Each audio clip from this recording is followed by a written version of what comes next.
today's masterclass, one of 21 masterclasses in New Consciousness, a series that is looking at new ways of thinking, being and doing in response to today's rapidly changing world. Many of our speakers are giving us their tips, their guidance, their navigation tools for coping with this time of challenge and change. And all of us are trying to observe the physical laws which are there, the current regulation for our physical safety, but are we also observing the spiritual laws, the spiritual principles which are there to protect us and make us feel safe and secure from within? Well, I think if even just a short while ago any one of us had been told what was about to happen was going to happen, we probably would have said, no, that's impossible. Impossible that cities that never sleep would fall silent, that aeroplanes would stop flying, that shops, bars, restaurants, theatres, even schools would all close, that we would no longer go out to work, but we would work from home, and perhaps most challengingly of all, we would spend all of our time in home, only going out for essentials. The reporting in the news is very often using the word crisis, that the pandemic is a global crisis. And it's interesting when you look at the meaning of the word crisis, it actually comes from a medical term which describes the critical point when a patient either begins to get better and goes on the road to recovery, or begins to get worse and begins on the road to death and dying. So is that what we are seeing in the world now? Is this a global crisis? And in which case, what is the outcome going to be? And what do we, as people who would identify as being servers of humanity, of living a spiritual life, what is our role at this time in helping to determine that outcome? So today our topic is keeping calm in a crisis. And today, as with all of our other talks, our speakers are speaking from an organisation called the Brahma Kumaris World Spiritual University. As the name suggests, it's a university for the spirit. It's a place to understand the self, to understand the soul. And there are teaching centres in around 110 countries right around the world, teaching the knowledge of Raja Yoga meditation. And there's an active presence in even more countries than that. The organisation was established in 1936 in India through a series of teachings and actually visions that came through the original founder, Brahma Baba. And these were teachings that were very much geared towards this transitional period that we are experiencing right now. And so the teachings are feeling more and more relevant as time goes on. Interestingly, the founder, Brahma Baba, decided quite early on that it should be women that were put in front, making the Brahma Kumaris the largest organisation of its kind in the world to be led by women. Well, guiding us through our topic today on this journey of transformation and keeping calm in a crisis is someone who has spent her entire adult life in spiritual service to others. She's been teaching spiritual principles, inspiring others to adopt these principles in their day-to-day life, and serving humanity both locally from her base in London, but also internationally on the global stage, very much in demand as a speaker at conferences right around the world. She's also become well known at the conferences on climate change, where she has been stressing the importance of a change in human consciousness in order to bring about a change in the outer world. Within the world of the Brahma Kumaris, she was actually one of the first to take the teachings out of India when she came to London in 1971 to establish the first Brahma Kumaris Centre in London and the first centre outside of India. Sister Jaynti is now the European Director of the Brahma Kumaris, and she is joining us today from India, from the beautiful headquarters in Mount Abu in Rajasthan, where she is spending lockdown. Sister Jaynti, welcome to the masterclasses. Thank you for being with us. Hello, Philippa. Om Shanti. Om Shanti. You just happened to be in India when the lockdown came. What was your response to finding that you were going to be spending actually quite some time right there? It was a sense of relief because it's a very challenging time for me personally and the organization, because on March the 27th, the head of our organization, who had stayed with us in London for 40 years, but had then resettled in India in 2005, she actually passed away at the age of 104. And that period when lockdown was announced, she was quite critically ill.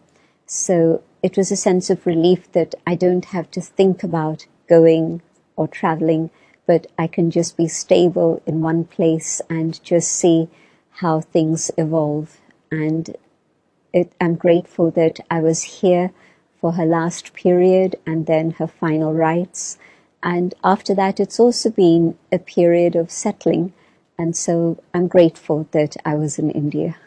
And in a way, that was a challenge for you. I mean, it's a challenge for all of us, like we've never experienced before. These are unprecedented times.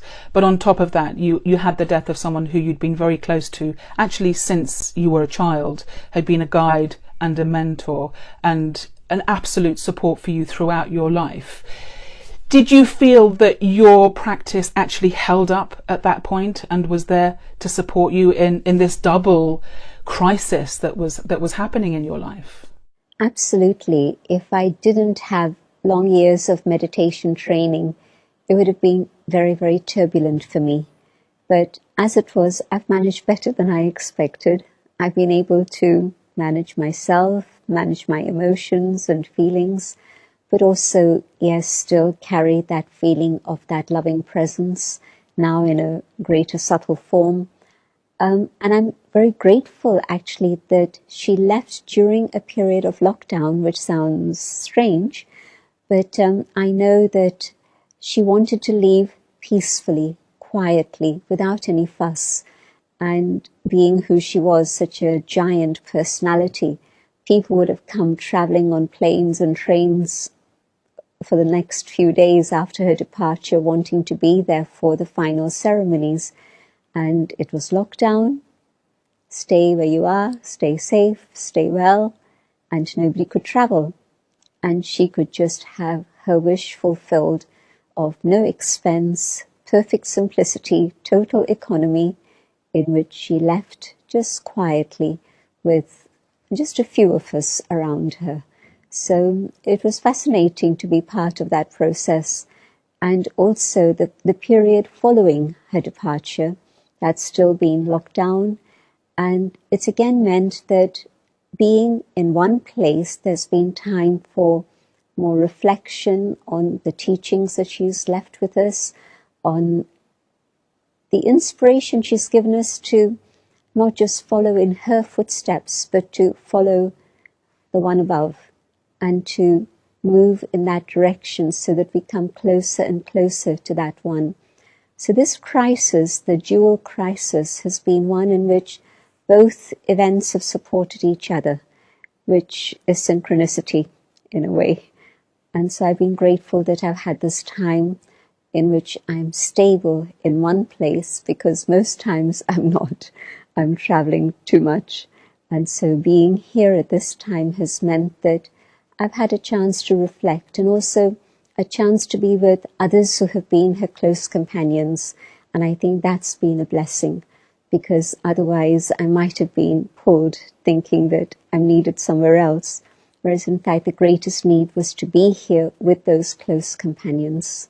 Dadi Jaynti, throughout her life, and you yourself as well, have been promoting this idea that we need to change, that the world needs to change, and that change will come about through individuals changing and transforming their lives. But even so, you must be amazed when you look around at what's happening in the world and see just how rapidly change has actually come. If nothing else, this whole episode has proved that change is possible. It is incredible. I would not have believed that on a Sunday afternoon in London, from a studio in London, 50,000 people across the globe would join a program for several hours on well-being, as happened just a few days ago. And in that, I was told, You have this amount of time. You talk about whatever it is that's meaningful for you. And I said, can I talk about God? And they said, why not? This is a time when people need to know about God. And I know that it hasn't always been so easy to introduce the subject of God, but I think people are now ready for silence, ready for meditation, ready to understand who is the one above, and even to know what are the steps to be able to connect with that one above, so that they themselves can experience that spiritual power and the calmness that can come through the connection with the one. So yes, it's been very surprising for me that all this can happen within the space of basically 6 weeks. At some point in early March, I didn't know all this would happen, and maybe there were others who knew more about it, but certainly early March, I would not have imagined that 6 weeks later, practically the whole world would be just quiet and silent and still. There's, of course, a huge amount of suffering going on in the world at the moment, but there's also a huge amount of newness that seems to be pouring in. People are taking this chance to reflect on how their lives were, how they want to make changes in the future. Many people are saying that they want to hold on to some of the changes that are taking place. What do you see as actually going on in the world from a spiritual perspective? And what can we do to try and anchor some of that newness, some of that positive change that has come about? I think people are now more aware of the suffering of others, more so than they've ever been before. And so it's opened up a spring of compassion from within human hearts. And so we see people in key positions in the medical services, in the security services, and all sorts of other ways, giving their time, their energy, their love, their expertise, to be able to serve others and help others, even at the expense of maybe their own health in certain situations. And of course, people across the world have been showing their gratitude and their appreciation of those who have been in the front line of service in this way. So I see it on both sides. Those were ready to offer that support, and those were supporting the ones who were giving that support. And so I see that when there's a time of crisis, very often you see the best of human nature come out. And I'm seeing this happen. I'm also seeing that within families, there's a greater bonding that's happened. And there are many, many initiatives that I'm hearing across the world that are global in their outreach. People wanting people to come together for 5 minutes every day, people wanting to have online meditations for the world, things like this. And what they're beginning to be aware of is that whatever I can do alone as an individual through my prayer or my meditation, of course, is of benefit.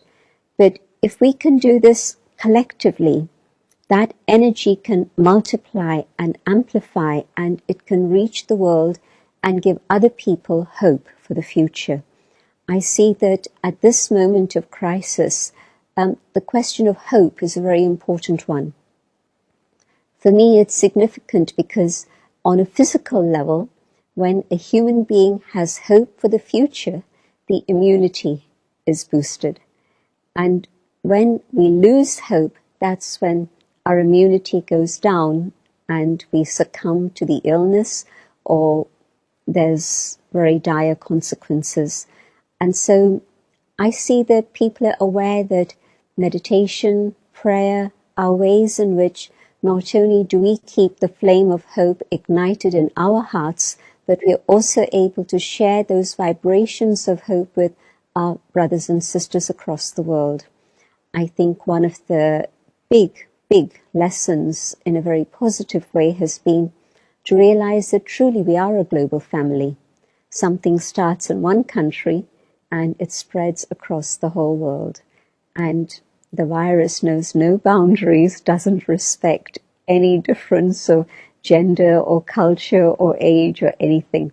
And so we're in it all together. We're truly in the same boat. And so all of us together are responsible for what is happening, and all of us together can bring a difference. And so it's not just me alone, but to be aware of that spiritual bond that links us together as a global family is something that we've really become very aware of. We've spoken about a global village, but we didn't see the immediate impact of things. And now we are seeing how much impact there is. And so I think one of the things that people will carry beyond the pandemic is this awareness of a global family. Another thing they will also carry beyond is that we can share a lot together, even though we can't meet physically together. We can share our love through our eyes. We can share our love through kind actions for each other. We can share our love through our vibrations and our feelings. So we are learning a whole new language. We are learning the language of love, the language of silence. And the other thing, of course, is that we are also learning that at some point, it's very important to bring God back into the center of our lives once again. For some, if I look at the stage of my life, where is God? Not visible at all. And for others, maybe at the periphery, once a week, and for a few, once a day. But now I think God has come back into the center of the lives of many, many of those who I know and am in contact with. And so we know that with that love, with that care, with that compassion that comes from above for the soul individually, we can also be channels. When we connect, then what we're able to do is to channel that care and love and compassion out into the world so that many, many others can experience this also. So my hope is that beyond the pandemic, people will be aware of this. One other thing I think is a very big lesson that we're learning is we can actually simplify our needs. We don't need as much food as we thought we did. We don't need so much entertainment as we thought we did. But what we do need is each other. And so I think the bonding of families has happened in a very powerful way. And my feeling is that that bonding is something that's going to stay beyond everything that goes on now and things become somewhat normal again. We'll remember that it's our families that count the most, and the love that we can give our families is a very, very powerful foundation for love within the whole of civilization. And so it's an opportunity for love and compassion to return to our lives. You've given so much in that answer for us to think about. You've talked about the care of the frontline workers. And I think if there's one word for me that has emerged from all of this, it is kindness, actually. That we are seeing a sort of a global pandemic of kindness. And that's happening at community grassroots levels, that communities are coming together through acts of kindness in a way that they never did. And that, as you say, seems to be opening up the heart of humanity in this very beautiful and profound way. And the other aspect which you touched on, which I think is also so important, is this sense of me and my actions having a consequence on others. So I need to wash my hands not just to protect myself, or wear a mask not just to protect myself, but I'm thinking of other people and their needs. And I'm seeing this experience being repeated right around the world, and we're coming together as this global family, as you say. But I want to bring us to this core of our talk today, our conversation, which is keeping calm in a crisis. And I wonder where you see the balance being between calm, and if so, why is that the right response of a spiritual person? And when should you respond to that call for action, to actually getting involved and doing things and becoming more out there and active? What is the spiritual response, and why is calm so important? It's not so much either or, but a question of sequence. When you walk to a destination, you have to put one foot in front of the other and take it a step at a time, and you'll surely get to your destination. In this case, I'm seeing it's a little bit of the same story. What do I do first? First is I have to go inside and stop the fear in my mind, the confusion, the blame game, the complain game. And when I've stopped these negative thoughts and I've come back to the inner being that I truly am, that space in which I live inside, the spiritual being that I am, when I come to that inner space, I find silence and peace and calm. Now, from this space of calm, I can understand more clearly what my responsibilities are. Who is it that I'm responsible for? Yes, myself. Yes, my immediate family or my immediate colleagues. But beyond that, my community, the globe. And so when I understand the sequence of what it is I need to be doing, then I can start moving into action. Otherwise, what happens is that if I'm confused or if I'm anxious or I'm fearful, then I can't even look after myself, let alone care for my family or beyond. I don't have the capacity to be able to do that. And so finding that calm within is allowing my capacity to develop and grow so that now I can make use of that inner power and the skills that I have, the qualities that I have, and maximize their potential in the best way possible. And so calm is the starting point. I can't begin in a state in which I'm in a whirlwind. Say, for example, if I'm afraid, when I speak to my children or to my spouse, my partner, whoever, I'll be needing their support. I won't be able to give them support. But if I've stilled my fears by understanding that no, it's not the end of the world. It's not even the end of my life necessarily. There's still time and there are still things I can do if I understand what I need to do. And so instead of getting into a tiz and a fluster and being afraid and generating that sense of fear around me, I'm able to stay calm, not be afraid, be very clear, be very positive, and approach my family and others with that awareness so that then I'm able to spread those vibrations of calm and still their fears also. If I'm afraid, I'm infecting them, just as I can infect with a virus. Similarly, I'm infecting others with fear. It's absolutely infectious. And so, in a state of calm, I'm deciding what I need to do and how I need to do it and when I need to do it. And I'm sharing that calm with people around me, not just within my own family or my immediate relatives, but I'm sharing that calm through vibrations, and that's moving out into the world also. And that also multiplies that others who are like-minded begin to do the same. Can I rewind one step before that? Because we're talking about coming from a place of calm.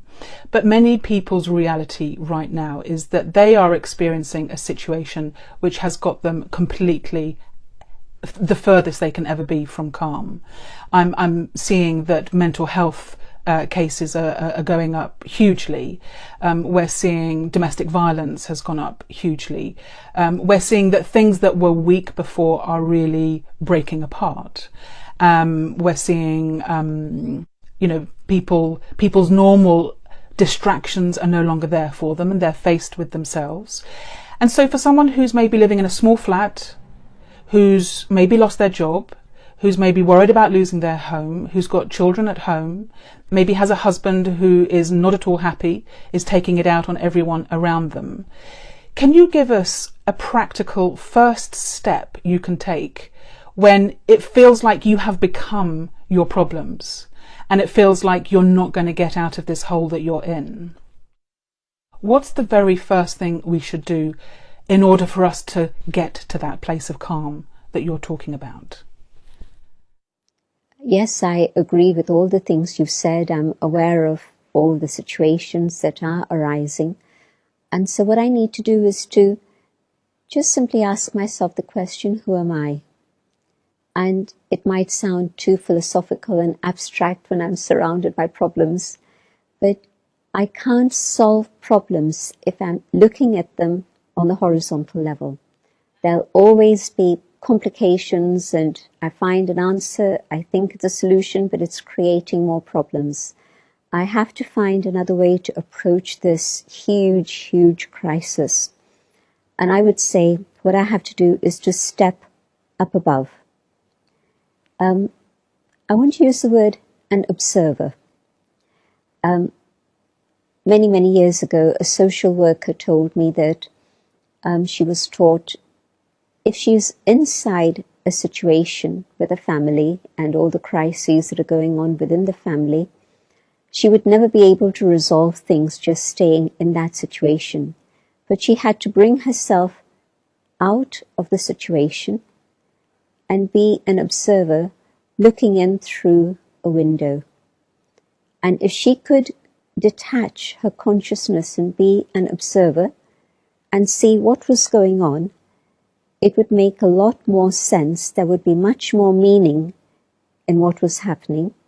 And she could then re-enter the scene, and she would then be able to help all the individuals involved.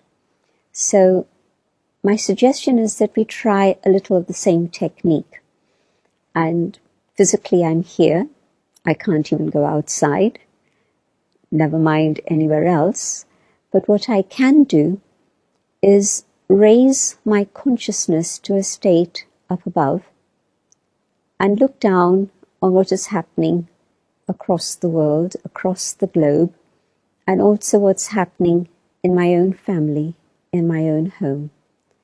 And just from that vantage point of being up above and looking down at what's going on, I'll be able to see much more than I could when I was here in the middle of all the chaos in the family home.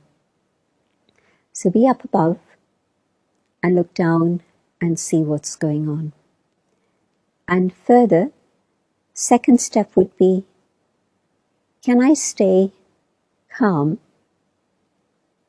and continue that observation? Third step, can I come back into the situation and hold on to the calm that I experienced when I was up above? And I hope that if you try this experiment, just step up above, see what's happening, stay calm and not be affected, just continue to see what's happening and bring back that calm when you re-enter the fray. And even a moment of calm will give you a huge sense of energy, an energy that you've carried back with yourself into your life of action. And engage then in that state of calm inside, and you'll be able to have a different attitude.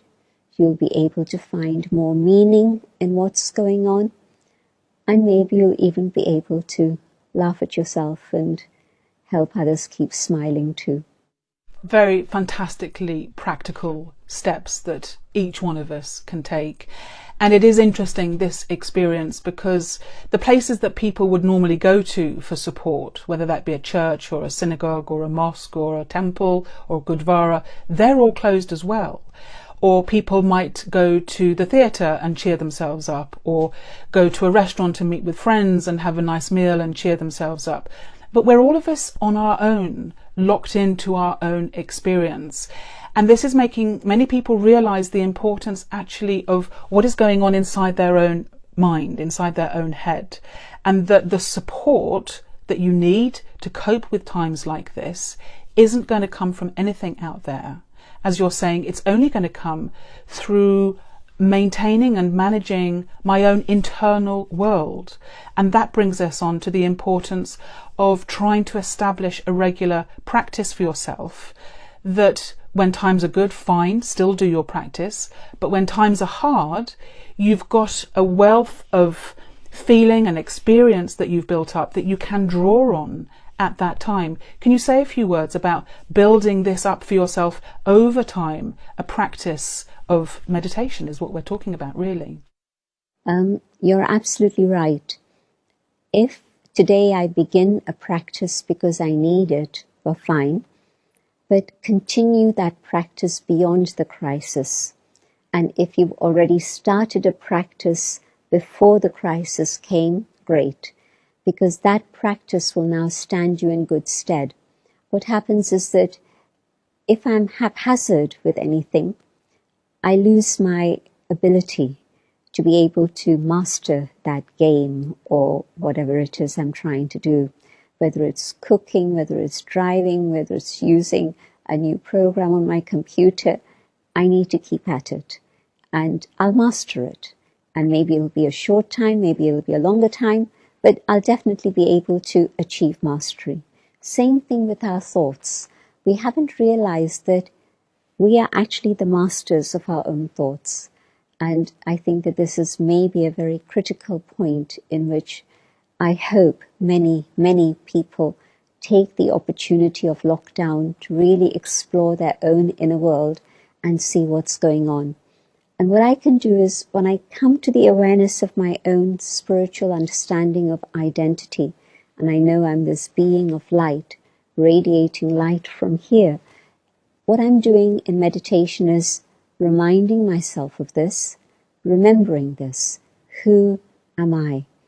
And in this awareness of being that light that I am, the being that I am, I can see that my thoughts come to me from here and there, but what I can now do is to learn to create my own thoughts. And that is meditation. Learning to create thoughts in a very beautiful, uplifting, fruitful way, a noble way. So I'm thinking about the original state of being of the soul, the original qualities of the soul. And I'm letting myself experience those beautiful natural qualities of truth and love and peace that lie within. And I have to say that these qualities, without exception, are there in every human being. I just need that practice of letting myself sit quietly so that I can reflect on this. And later on, you don't even need to sit. You can be walking and thinking about these things. But initially, it does need that practice. And so let me sit for 5 minutes, for 10 minutes. And if I'm enjoying it, let it move on for a lot longer than that. But to start being the creator of thoughts, not just the one who's reacting to situations from outside and having thoughts come rushing in on that moment, but to actually generate good thoughts, pure thoughts. If I can learn to do this, then yes, this is the practice that will always, always help me, whether in crisis or at a time of calm. In crisis, if I can learn to master my mind and keep my mind on track in a positive direction, I'll be the one who finds the solution to the problems. And at a time of calm and peace, if I can keep track of my mind, I can not only uplift myself and move forward fast in my own spiritual journey, but I can help others around me do the same also. So absolutely, the practice that I've had until now will help me. The practice that I begin today can help me, but I need to continue with that practice, whether it's 10 minutes every day, whether it's 20 minutes every day, whatever it is. But to know that meditation is not just blanking the mind or emptying the mind, which actually is very difficult, but to be able to generate good thoughts, pure thoughts about the eternal self. It's absolutely true, because everything else can be taken away from you, but you will always be left with your thoughts. They are your constant companion. And I know from speaking to other BK Brahmakumari centres around the world that the take-up for their online meditation courses has gone from maybe 10 on a course to 1,500 people wanting to take a meditation course. So people are really waking up to this now. And in a way, if you look at words like emergency, they contain within them the word emergence or emerge. And in China, the word for crisis is the same as the word for opportunity. And it seems like there is some kind of alchemy going on at the moment, that within this suffering and this fear and the pandemic and all the thoughts that come with that, there is the flip side of that is this emergence of something very new and very beautiful. And I'm also contemplating the phrase new normal, which people are talking about a lot, that this is now our new normal, and that maybe learning to cope with challenge and change and possibly even crisis is now our new normal. And I wonder if you could just say something about trying to transform these difficult experiences, as you're saying, into little nuggets of gold that can emerge and actually carry us through these difficult times. If at this moment I can make a list of what it is I'm grateful for. If I have a roof above my head, let me be grateful for that. If I have a loving family I'm with, let me be grateful for that. If I have enough food to eat, let me be grateful for that. Let me start with all the external things that I'm grateful for.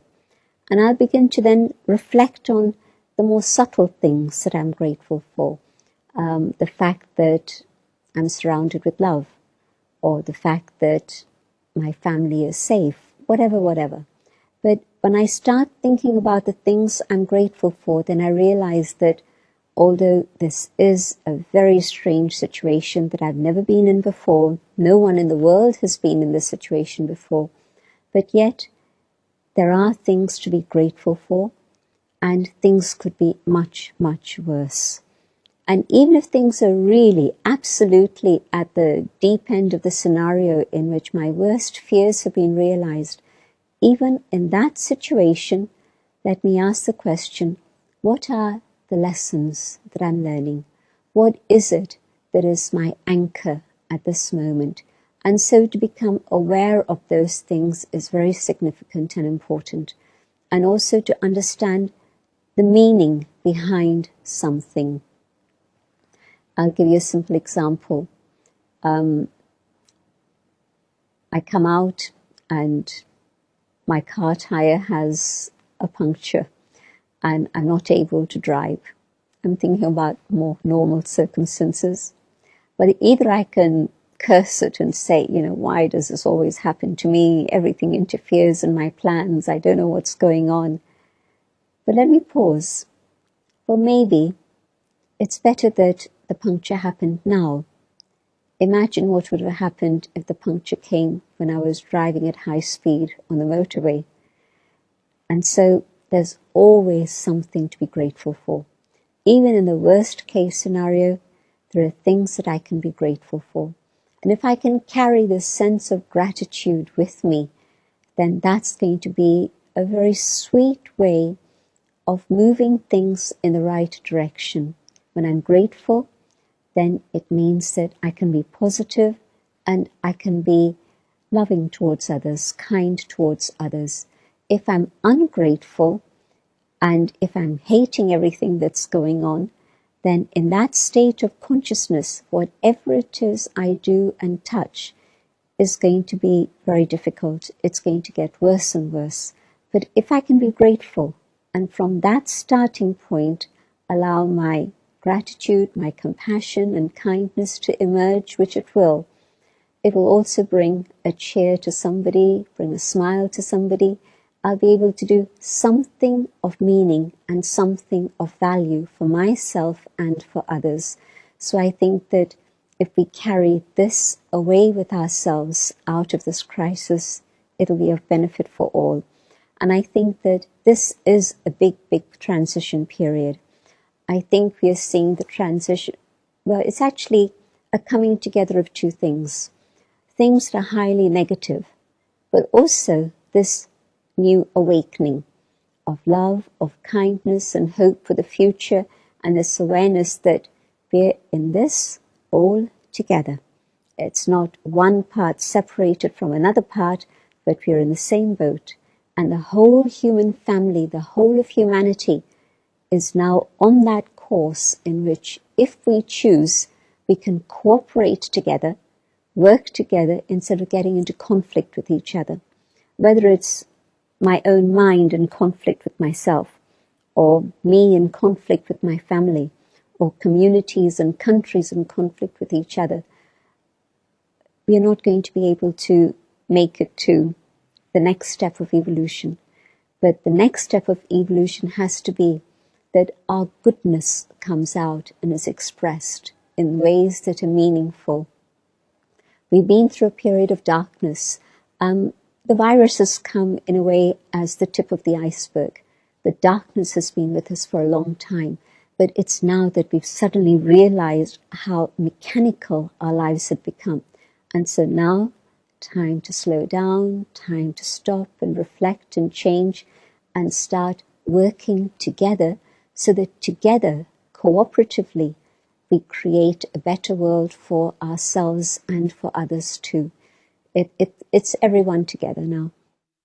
I talked earlier about this word crisis coming from a medical term, meaning that critical point where you either get better or you get worse and die, and this being a global crisis.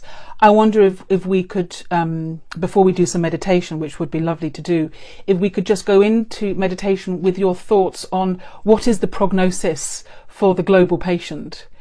Is the patient going to recover and get well, or is it going to get worse and die? How do you see the future unfolding?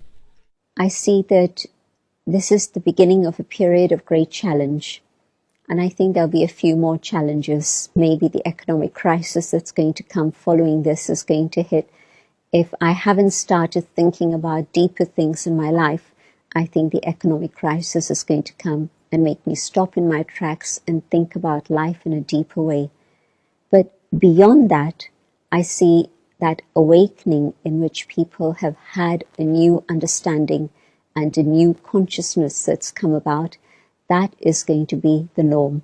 The new norm is going to be the one in which our own highest potential as human beings is being expressed. The goodness, the beauty of humanity is going to be flourishing, and that's going to be the new era that's waiting for us. A little time of darkness, and that's coming just to make us change more if we haven't changed already. But beyond that, yes, the dawn, a time in which there's going to be the most exquisite qualities of humanity being expressed. Well, that's a beautiful vision to hold in our hearts and in our thoughts, that through this darkness there will come an emergence. From the emergency will come a new emergence.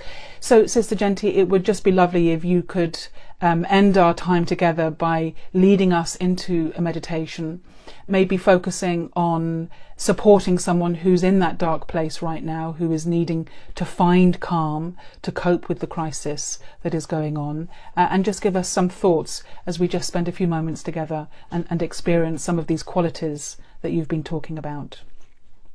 Thank you. Thank you for your questions.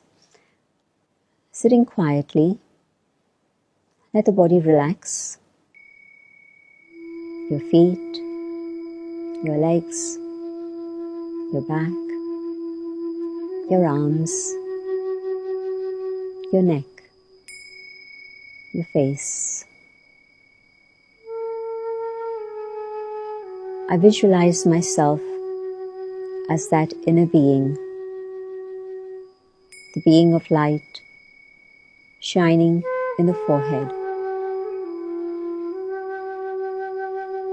And in this awareness, I come to that feeling of peace which is within me. I let go of other thoughts and I focus on this peace. This is who I am, a being of peace. And in this sense of peace, I can feel the presence of the divine, the source of light, of love, of purity, of peace.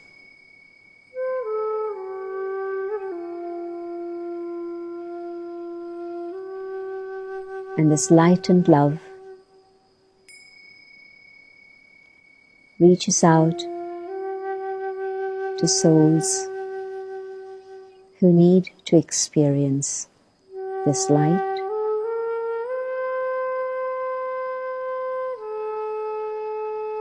and as this light touches them,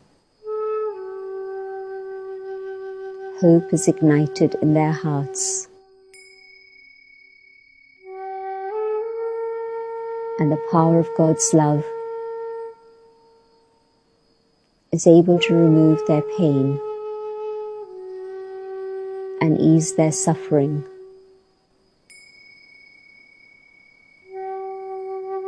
God's love heals the heart.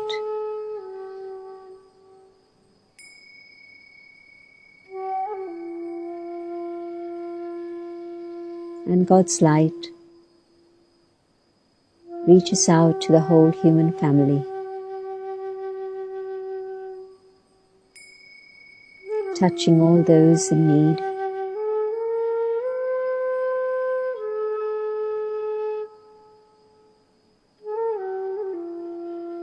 and the healing happens not only for my family, my global family, but also for all forms of life and beyond. The healing of nature, the elements, begins to happen.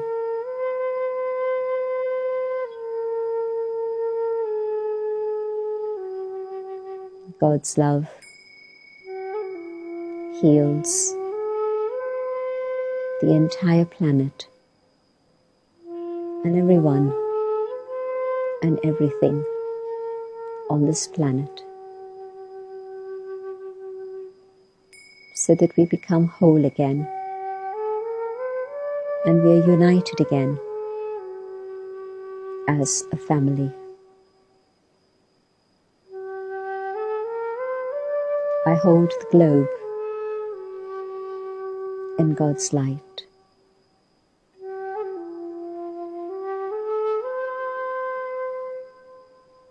And filled with this light, I come back to the awareness of the moment here and now. And I keep this light with myself to protect myself and all those around me.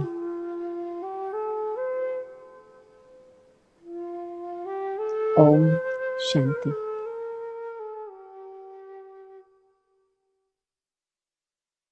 Thank you so much, Sister Jaynti. I get the feeling that anyone watching this today will have had an experience that in their mind they can return to in the days to come, and just remember this feeling of true stillness and silence, and this feeling of safety that you have created for us today. So thank you so much for doing that and for being with us. You've touched on many subjects which we haven't had time to go into in detail, but throughout the rest of this series of 21 masterclasses we will be returning to this topic of understanding the self, of who am I, the topic of understanding the divine, which you've touched on today. We'll be going into these in detail in the rest of this series, so I hope you'll be able to join us for every one of them. We'll have another one for you tomorrow, but in the meantime, take these thoughts that Sister Jaynti has shared with us, turn them over in your mind in your own quiet times, and really use this as a chance to bring about newness and change in your life. Keep safe, keep well. Om Shanti. Thank you for being with us. Goodbye.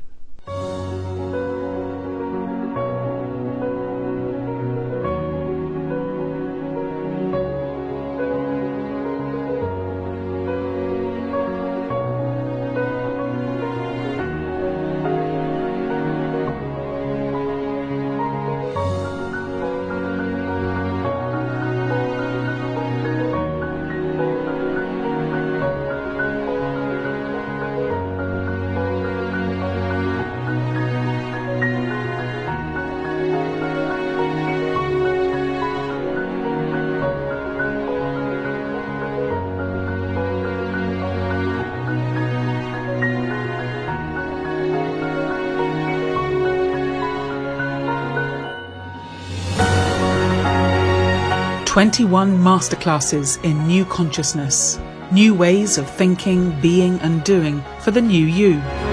Pioneering thinkers from countries right around the world.